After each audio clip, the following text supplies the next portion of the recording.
What up, everybody? This is the 20G podcast. I'm Adam. And I'm Aaron. You're joining us today. And today we're going to be talking about a recent trip or camping trip that we took to Zion up in Utah. Beautiful spot. If you haven't been there, look into it. Go out there, enjoy the natural beauty that's out there. Yeah, right now during COVID, you really have to be prepared and pay attention to what you need to do before going. It's like a lot of people, so many people, more out of the ordinary, seem to be going to national parks or just any kind of Not too much state open. parks. You gotta be creative with what you do. Get out of your comfort zone. Yeah, there's a lot of new regulations and way that these national parks and state parks are running things. And in particular, at Zion, what you need to do is get a shuttle ticket beforehand. So everything's so spaced out. You can't just walk here, walk there.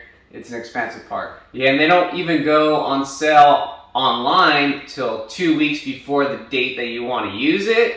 And then with that being said, they go super quick. And then the day before, you like say you wanted to go April 28th, you go online April 27th in order to go and try to get the April 28th if you weren't fortunate enough to get your ticket 2 weeks ahead of time. Otherwise, there's a third option. You go there at 2 o'clock the day of and hope that you could get a ticket the day of as well. Yeah, just instantaneous whenever the tickets are put online for sale, they go away in an instant. And then, so if you are not one of the fortunate ones, you have to wait in the line. It's like at 5 o'clock Mountain Time, which is 4 o'clock Pacific. Yeah, it's just insane.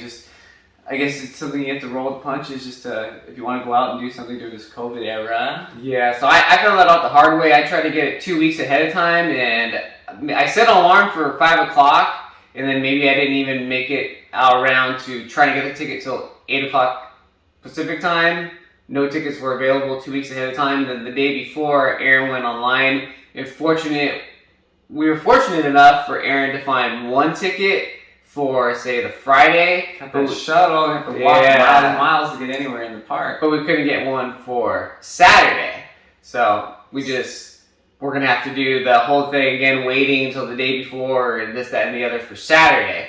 But it was good that we ended up getting the ticket for the first day. But we strategically picked a campsite that was only a short walking distance away. About 5 minutes away. Yeah, it wasn't very long, so that helped. We just set all our stuff up, locked it up, and walked over to the Zion entry gates. This way we didn't have to park, because the day we got there on Friday, by 11 o'clock, all the parking was just taken up. Parking is insane over there. Like, whether it's the park, it's the little ancillary parking areas, everything was packed to the brim. Yeah, and it's like $30 to park, and then there you could try to get in line to get inside the park, and hopefully you find parking inside the park, because like anything just outside the park is completely taken up. And that was a Friday. Friday's generally a little bit slower than a Saturday or a Sunday. So if you try to go during the week when there's going to be fewer people. Yeah, and it was a beautiful weekend. It was warm, so I see why a lot of people were out there. And also, there's not much to do, so I see why a lot of people were there at Zion. Yeah. It's something to do, especially right now. It was spring break, so people were taking their families and so on and so forth just to get out and do something. But definitely a cluster. But with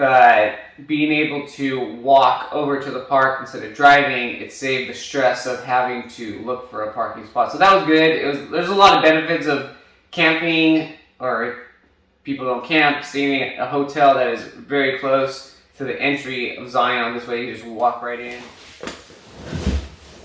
So yeah, I was just kind of saying that being close to the National Park of Zion, you could go in and out if you're staying in a hotel or you're camping. So yeah, that makes it a lot easier, less stressful. So for our first day of hiking, everything went well. We're able to actually went a little bit off track. Didn't find out where Angel's Landing was, and went down this other hike. It's all part of the process. But other than that, it was good, and did what we wanted to do. Went down, took the shuttle back down to our campsite, and we were golden. And then we went Pony Boy. Went online. Even our dad tried to go online as well to get us a ticket for the next day's shuttle. But I mean, it's a buck. It's reasonably priced. But we couldn't get on. They just went super quick. Yeah, the moment that those tickets go on sale, instantaneously they get sold out. Yeah, just whether it happened to us, and we were hearing multiple stories from so many other people that were in the same boat, the same thing. Try to go on, went there right on, refresh, boom, boom, boom.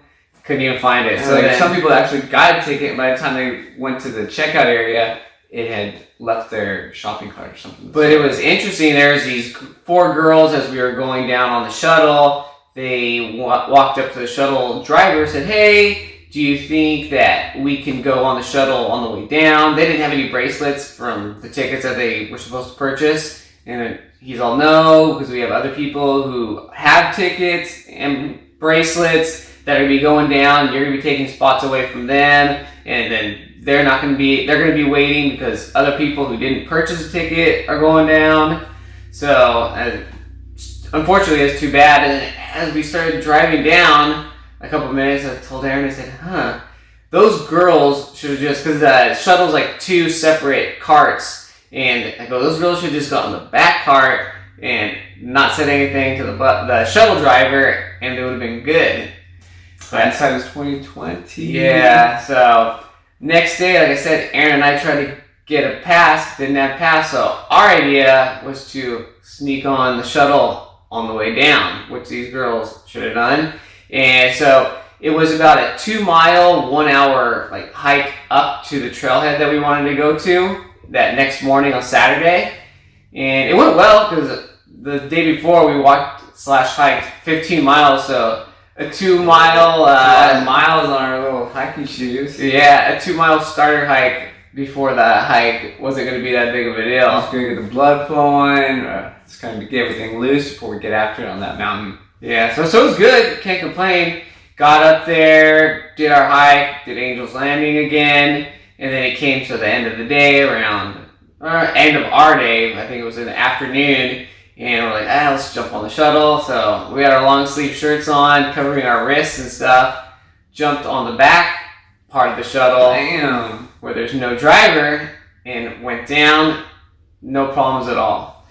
Yep, and that's what you're saying. Just kind of be aware of what's going on around you. And that's like kind of with those girls and just paying attention to what was going on the day before. I noticed that the girls were having a hard time. They were trying to get on to the shuttle, didn't have a ticket, and then in my mind it clicked, just jump on the shuttle. So it just kind of pays to be paying attention of your surroundings, whatever's going on, because you never know when somebody else is going through a situation and how that can help you out for the future. In this case, it was the very next day. Learn from other people's mistakes, people, so you don't make them. This way you can, I'll say, benefit from it instantaneously when the situation arrives in your life. Yeah, so it was nice to take the shuttle down after hiking like 10 plus miles. Yeah, it was warm, and I didn't mind it. If I would have had to do it, I would have been okay with it, but it gave me an opportunity to go down, have a brew, relax, and enjoy the rest of the time. It saved our legs for the rest of the day. Yes. Later on, we ended up going on just a walk around the neighborhood, so it was nice. I put those miles on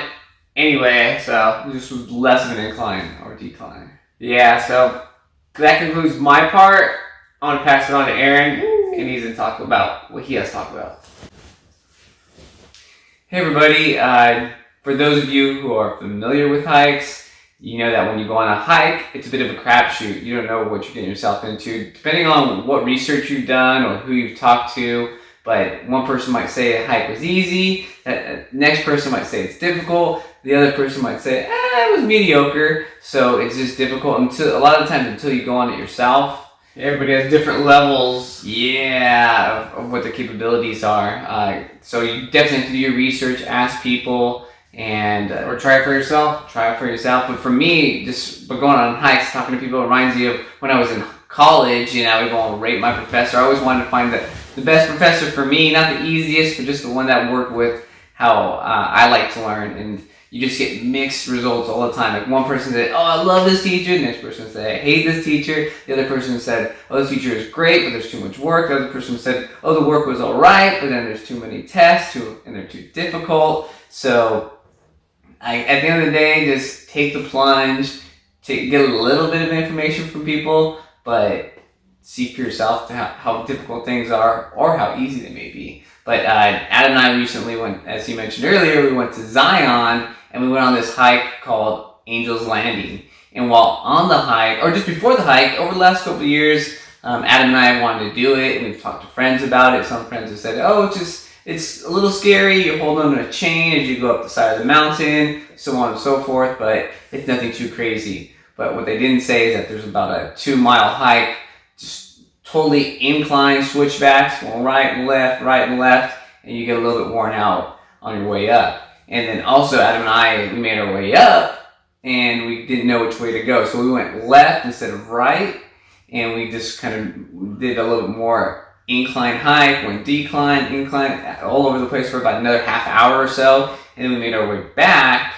and as soon as we were making our way back, we found where the entry to the sketchy part of Angel's Landing was. Yeah, we just thought people were hanging out there, taking a break, drinking something, eating food. It was just a big area where people just kind of chilling and hanging out. We didn't really examine it as much as possible to see, oh, there's Angel's Landing right there. People are still climbing. And we were going around like, where are these chains everybody's told us about? And we just thought, oh, maybe they took them out because of COVID. They don't want people touching them and getting sick, whatever the case may be. But we found it, and I'll be honest, I was a little worn out, a little bit fatigued. And I'm like, yeah, let's do this, get after it, let's do it, let's get in the line. There wasn't too many people, and so we started making our way up. And I don't know, my legs were a little bit jello. It was kind of like walking in quicksand. And it was a little bit sketchy because as you look down, you're just maybe about 2 feet, 3 feet from the edge. 1,000-foot drop outside you. Yeah, it was insane. You see the river, you can see the cars, the people who look like ants down below. It was pretty treacherous. I'd say a couple years ago, maybe this hike would have been a little bit more daunting for me. But for some reason, I had the strength or courage to make my way up the hill. And so Adam and I started making our way up, and said a half mile, but man, that half mile seemed to be taking like 30 plus minutes, and I could easily do a mile in like 20 minutes just walking. And another thing friends didn't tell us about is that as you're making your way up, there's a lot of people making their way down, and you kind of have to stand next to that ledge. Just be very still, because here's a line of about sometimes 20 to 30 people. You have to wait for 10 plus minutes, 5 to 10 minutes for everybody to come down, and it just adds another level of difficulty slash like freakiness to the whole hike, to where you definitely have to be calm, be aware of where you're at, and just let people go, be patient, and things will be all right. But then what kind of fueled me, like I said, I was a little bit fatigued, a little bit tired, but what fueled me is to be able to get to the top and see that amazing view, and also just to challenge myself. Like I said, I was in the past a little bit afraid of heights, and it was a little bit scary just to see how far down and how close you are to the ledge. Yeah, it's scary on the way up. Yeah. The way down was a lot easier, but going up, very scary. And it's daunting at one part, because then you start making a decline, you start decelerating on the gradient of the hike, but then you look up, and it's almost like it's completely vertical, but people are just going up the side of the mountain. You're like, man, it reminds me like the Matterhorn at Disneyland, just super high. But anyways, just kind of pulled up my pants and put them on big boy shoes and continued up the hike up the mountain. And then once we got to the top, for me, it was very fulfilling. It's just, man, I know I'm afraid of heights a little bit, but this view is amazing. You see the valley, you see the surrounding mountainsides, and you see all the other people trying to make their way up the mountain. Not everybody makes their way up. They kind of just hang out at that one area where Adam was saying people were having lunch, relaxing, and having a good time. But yeah, that's where the kids get separated from the adults, because you really have to have your wits about you to climb this. I saw people from all ages climbing up, some people in their 60s. I even saw a little girl probably about 7 years old who made it all the way to the top. I even saw another girl who hiked the whole way up without shoes. It was insane. I don't know. There's a couple people like that. Yeah, well, good on them. And sandals. Sandals seem a little sketchy. Yeah, I just want to make sure I have all my footing while I'm making my way up that kind of sketchy hike. It's a little bit sandy as well. It's pretty vertical. But Adam and I didn't want to bask in the glow or the ambiance for too long, so we made our way down. Going down the hike was so much easier than going up. Going up, it's just a little bit daunting, especially if it's a hike that you've never done before and you just don't know what's in front of you. But once you start making your way down, it was a lot easier. And we made our way down to that one platform where everybody was hanging out at, and didn't know where I got the energy, but Adam started running, and so we probably ran about halfway down the remainder of the trail, which is probably a little bit over 1.5 miles. And I don't know where I got the extra energy to do so. There's like some reserves in my tank, or maybe it was the adrenaline from making our way all the way up. Plus the momentum, it's just like a lot of momentum going downhill. It's so steep, and I'm just like, man, it's so awkward when it's steep and you're walking. I'm like, I'm just gonna run. A couple of times I almost took a spill. Yeah, it's not too fun. I knew it probably would have just totally got scraped up. But either way, I had momentum. I did well. I kept my composure. And Adam and I ran about, like I said, 1.5 miles all the way down. It wasn't too bad. I wasn't too exhausted. Adam and I made it a point to take in a lot of water throughout our hike. We had our camel packs, had an extra bottle of water. Just wanted to make sure we stayed hydrated so we didn't get dehydrated, and try to keep that heart rate down while being hydrated. But it was insane. Once we got down, it was even more fulfilling and more enriching, because I knew, like, man, I pushed myself farther than I have on any hike. Also, just for the scare factor of it. And for me, I'd say a lot of people don't know what they're capable of, obviously, until they push themselves a little farther. But then you have to push yourself and get that discipline to do something different so you know what you're capable of. A lot of people just like to kind of coast, enjoy what they're doing, be in their comfort zone, but set those goals for yourself. Don't set those little easy goals where you know that you're definitely going to accomplish the task. Maybe in the beginning you can do something like that, but set something that's maybe a little bit more farther out of reach than what you think you can typically do. Because when you set those goals, even if you fail, at least you know that you have the strength and you push yourself farther than you would in the past. And now you have an opportunity to try to accomplish that goal again and get on that horse and try to beat that goal. Because when you do accomplish that goal, it's an amazing feeling. And for me, my goal was to make it to the top of the mountain. I did it. Adam pushed me. Adam was my do it. Gotta make it happen, man. Jimmy Cricket over here. But either way, it's awesome to fulfill your goals. So come on, people. Do it, accomplish it, push yourself hard. I don't know if there's anything else you wanted to explain about the hike or anything. No, that's it. I've talked about everything I want to talk about. Sounds like you did too. Yeah. So this has been the Twin Energy Podcast on Zion camping. So yeah, get after it, y'all. I'm Adam. And I'm Aaron. Love you very much. Love you. Take care.